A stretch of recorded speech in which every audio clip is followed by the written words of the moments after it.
Mitoshi Matsumoto is staring at a row of glowing refrigerators with eyes that haven't closed in 24 hours. He is the owner of this Japanese 7-Eleven, but he is also its prisoner. His wife just died of cancer, his staff has quit from exhaustion, and he is begging headquarters for just 4 hours of sleep. The response from the corporate suits wasn't a "sorry for your loss." It was a legal threat. If you turn off those lights for even 1 minute, we will fine you into poverty. In that moment, the convenience dream turned into a nightmare. To the rest of the world, Japanese 7-Elevens are a high-tech miracle, the soul of the nation. But behind the neon glow is a logic so predatory, it borders on a human rights violation. The system wasn't built for customers. It was built to bleed owners dry until they have nothing left to give. Once you see the math of how they exploit their own people, you'll realize the empire isn't just crumbling. It's finally getting what it earned.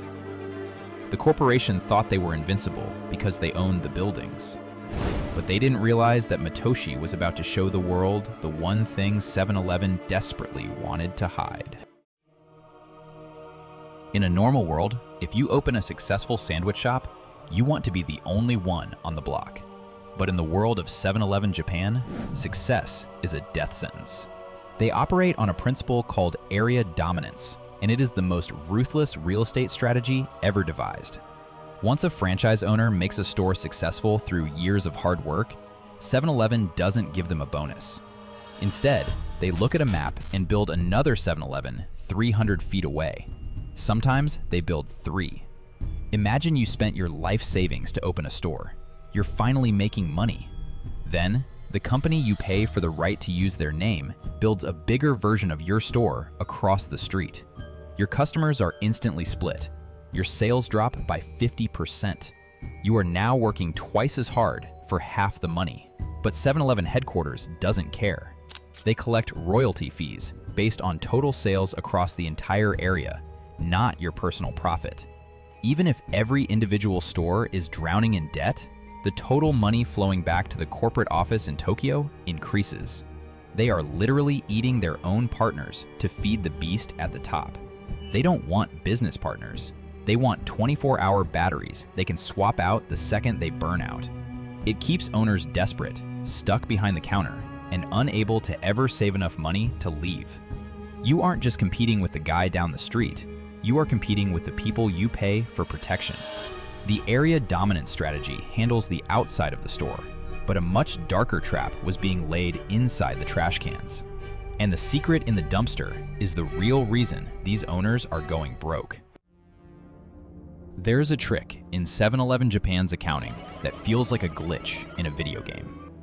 In almost any other business on Earth, if you buy a $2 sandwich and it doesn't sell, you lose $2. That is a normal loss. But 7-Eleven doesn't play by normal rules. They use a system designed to profit from failure. Headquarters forces owners to over-order inventory so the shelves look perfect and overflowing at all times, 24 hours a day. If a shelf looks thin at 3 a.m., the owner gets a guidance visit from a corporate suit who treats them like a criminal. When that extra food expires and goes into the dumpster, 7-Eleven headquarters still takes their massive cut of the original price. The owner pays 100% of the cost for the wasted food, while headquarters takes a profit on items that were literally thrown in the trash. It is a trash tax. Owners were throwing their life savings into the garbage every single night just to keep the corporate image of abundance alive. This is why Mitoshi Matsumoto couldn't hire help. He wasn't a business owner.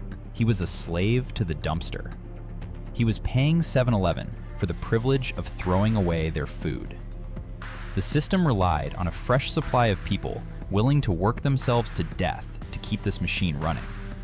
But then, the Japanese population started to shrink, and the supply of cheap workers dried up.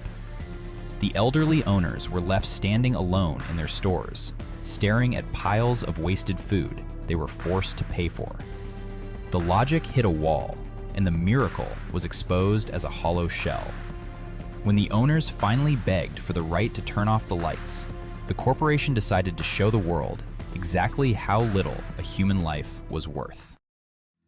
When Mitoshi Matsumoto finally snapped and locked his doors in 2019, he didn't just break a contract. He punctured the myth of the friendly neighborhood store. But the corporation didn't just sue him. They tried to erase him. 7-Eleven headquarters decided to play dirty. To destroy Mitoshi's business, they actually built another 7-Eleven store right on the edge of his property. They didn't build it to sell food. They built it to block his parking lot. Imagine pulling up to a store you've shopped at for years, only to find a wall of construction and corporate signs blocking the entrance. They wanted to starve him out. Then came the final blow, the supply chain strangulation. One day, the 7-Eleven trucks just stopped coming. They refused to deliver fresh food, drinks, or supplies to his store. Mitoshi was left standing in an empty store, surrounded by bare shelves, while the corporation he had served for years tried to suffocate his livelihood. It wasn't about business anymore. It was a public execution. They wanted every other owner in Japan to watch Mitoshi suffer. But the plan backfired. Instead of being a warning, Mitoshi became a martyr. The public saw the blockade and the empty shelves, and they realized that 7-Eleven wasn't a convenience store. It was a cartel. The legal system, however, didn't care about the optics. In 2022, the Osaka District Court handed down a cold, calculated verdict. Mitoshi lost everything. He was evicted from his own store and ordered to pay 7-Eleven over 10 million yen in damages. The corporation had his money, his land, and his career, but they couldn't stop the fire he'd started. The national outcry grew so loud that the Japanese government finally stepped in, declaring the 24-hour mandate an abuse of power. 7-Eleven was forced to blink. For the first time in decades, the golden handcuffs were cut, and stores across the country were finally allowed to turn off their lights at night. Mitoshi was financially ruined, but he won a war for every other owner in Japan. Yet, as the executives celebrated their legal victory over a widower, they completely ignored a massive digital disaster. To prove they were still cool and tech-savvy, 7-Eleven Japan launched a mobile payment app called 7Pay. They spent millions on ads, telling the public this was the future. It was a disaster that would be funny if it wasn't so embarrassing. Within 48 hours of the launch, hackers realized the app had a security hole so large you could walk through it. You didn't even need a password to take over someone's account. You just needed their email and birthday. $500,000 was stolen from regular people in just 2 days. When reporters asked the executives why they didn't use two-factor authentication, the basic security every teenager uses for a TikTok account, the executives looked at the cameras with blank stares. They didn't even know what that was. They were so obsessed with stealing pennies from old shop owners that they had become dinosaurs. They were 20th century bullies trying to survive in a 21st century world. They had to shut the entire app down after only 3 months. It was the ultimate proof. 7-Eleven Japan wasn't a tech giant. They were just a real estate company with a mean streak. They were so out of touch that they couldn't even secure a basic app. Yet they were telling Mitoshi Matsumoto how to live his life. The humiliation was total, and the leaders were exposed as disconnected from the stores, the tech, and the people. But the final blow wouldn't come from a hacker or a store owner. It would come from across the ocean, in the form of a takeover bid that would threaten to erase the 7-Eleven Japan name forever. 7-Eleven Japan was the king of the mountain for decades.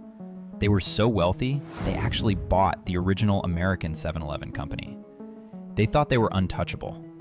But in 2024, the tables turned. A Canadian company called Couche-Tard, the owners of Circle K, launched a hostile takeover bid. They want to buy 7-Eleven Japan and strip it down to the bone. The Japanese board of directors is in a total panic. They are begging the government for protection, claiming they are a national treasure. But the public isn't rushing to save them. Why would they? Why would anyone fight to save a company that refused to let a man attend his own wife's funeral without a fine? The failure of 7-Eleven Japan isn't a tragedy. It's a lesson. You cannot build a kingdom by treating the people at the bottom like trash. You cannot demand convenience from the world while making life inconvenient for every person who wears your uniform. Mitoshi Matsumoto lost his store, but he won the war. Today, thousands of stores across Japan are finally turning off their lights at night.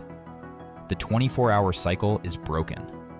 As of 2026, the company is still fighting for its life, trying to block the Canadian takeover, and begging for mercy they never showed their own owners.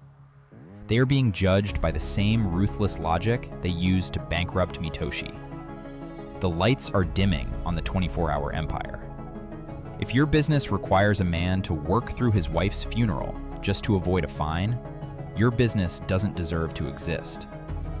7-Eleven Japan spent 40 years building a machine, but they forgot that machines eventually rust, and people eventually fight back. The most convenient thing for the world now might be to let them disappear entirely.